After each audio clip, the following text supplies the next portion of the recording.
जी का है, हमारी एनएसएस प्रभारी। और हमारे इस कार्यक्रम के प्रमुख वक्ता श्री देवेंद्र कुमार सिरोही जी, पंजाब नेशनल बैंक प्रबंधक, समाज सेविका अनिल आर्या जी और मेरे सहयोगी तथा प्यारे छात्रों, आपने अभी तक हम किस किस तरीके से बचत कर सकते हैं, इसके हमने प्रैक्टिकल एक्सपीरियंसेस भी लिए और बैंक में किस तरह से हम बचत कर सकते हैं वो एक्सपीरियंसेस भी लिए। जैसे मित्तल मैडम ने आपको बताया था, फॉर्म्स आप भरते हैं तो आप देखते हैं कुछ फॉर्म्स भरे जाते हैं, कुछ प्राइवेट फॉर्म्स भरते हैं, कुछ रेगुलर होते हैं। जो संस्थागत और व्यक्तिगत का डिफरेंस बता रही थी मैडम मित्तल। तो प्राइवेट फॉर्म्स क्या है, वो व्यक्तिगत हो गए, और आप जैसे कॉलेज में आ रहे हैं, आपने रेगुलर एडमिशन लिया हुआ है, तो आपके संस्थागत फॉर्म्स होंगे। घर में अब तो सिस्टम थोड़े चेंज हो गए। पुराने टाइम पर घर में मिट्टी की गुल्लक हुआ करती थी और उसमें अपनी बचत इकट्ठा किया करते थे।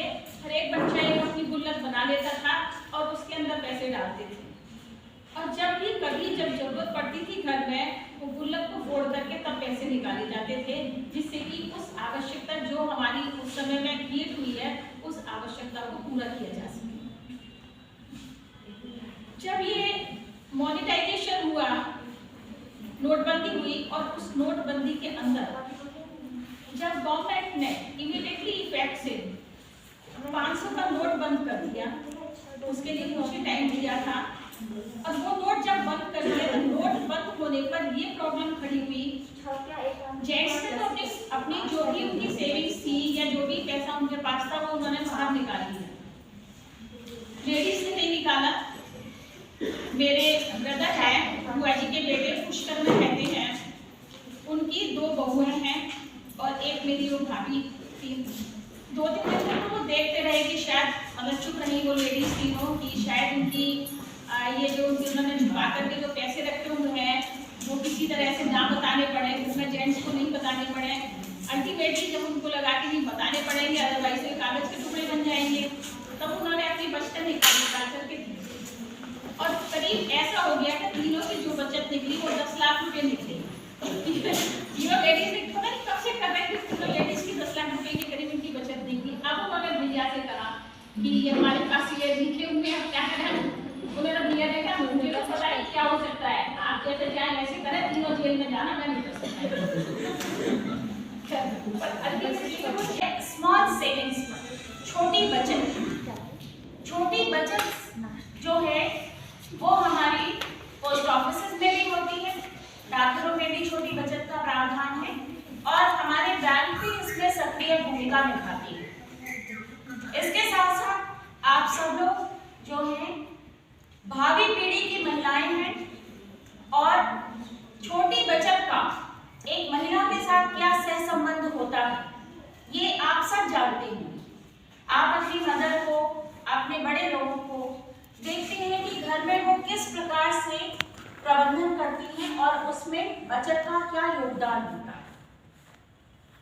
जब भी विश्व में मंदी छाती है, एक मंदी आई थी 2000 के आसपास, उस मंदी में भारतवर्ष को उबारने का काम इन्हीं छोटी बचतों ने किया था, क्योंकि हमारे घर में हम एक छोटे बच्चे को भी गुल्लक डालना सिखाते हैं, वो भी अपने जेब खर्चे में से अगर उससे 10 रुपए मिल रहा है तो वो 1 रुपया उसमें जरूर डालता है। हमारे यहाँ कुछ दिन निश्चित है पूरे हमारे कैलेंडर में से, उन दिन को शुभ मानकर हम उन बचतों की शुरुआत करते हैं। साथ ही साथ घर में ऐसा कौन सा दिन नहीं होता है जबकि हमें बचत की महत्ता नहीं बताई जाती है। तो अगर इस बचत को हम संस्थागत बना दें, इंस्टीट्यूशनलाइज करें, तो इंस्टीट्यूशनलाइज करने का मतलब होता है किसी चीज को लगातार चलाना, उसको बीच में तोड़ना नहीं। आप व्यक्तिगत और संस्थागत का मतलब जो है एक छात्र को बहुत अच्छी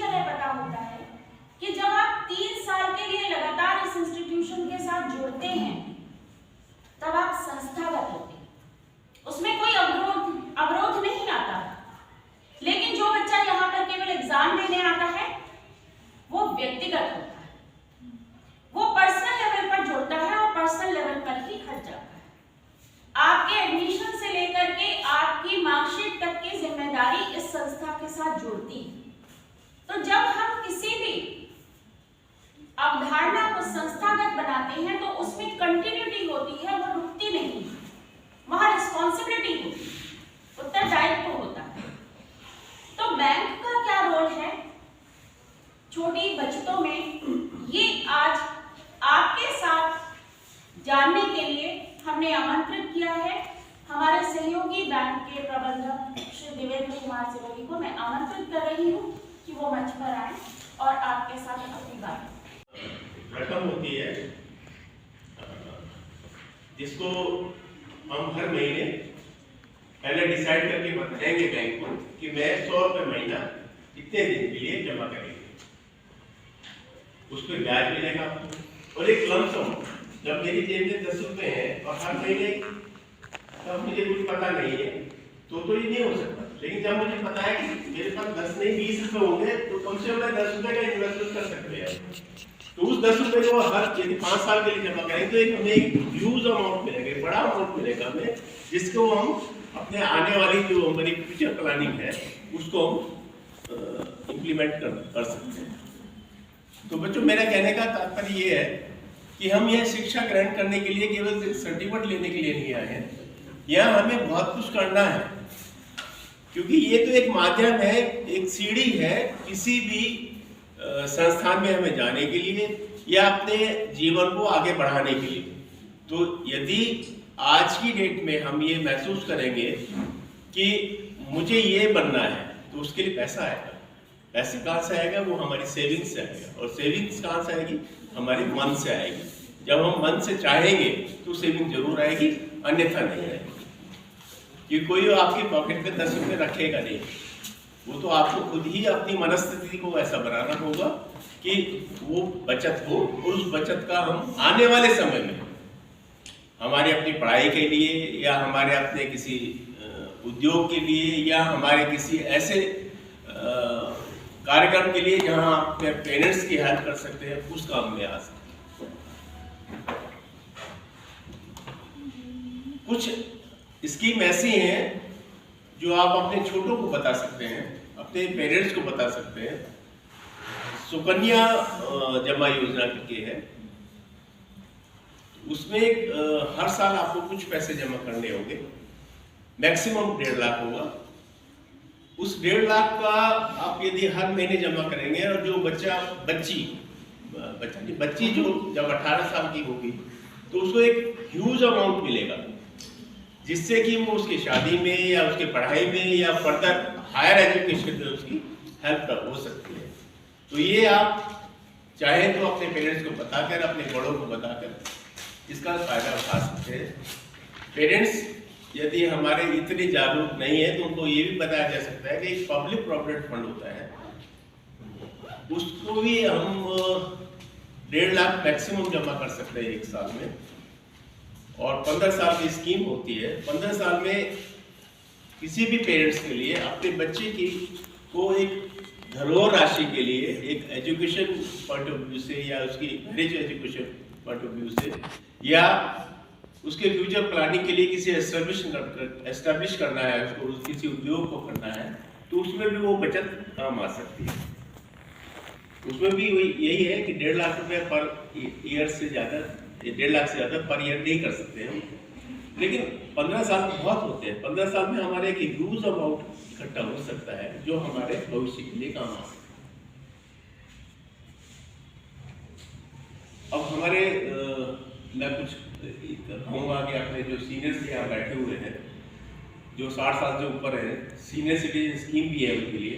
सर ये सुकन्या योजना जो है, इसमें कब से स्टार्ट कर सकते हैं? जब बच्चा पैदा होता है तब से, जब वो बच्ची पैदा होगी तब से लेके बर्थ सर्टिफिकेट उसका जमा करना होगा, और उस बर्थ सर्टिफिकेट के हिसाब से जब वो बच्ची 18 साल की हो जाएगी तो वो ह्यूज अमाउंट एक साथ मिल जाएगी।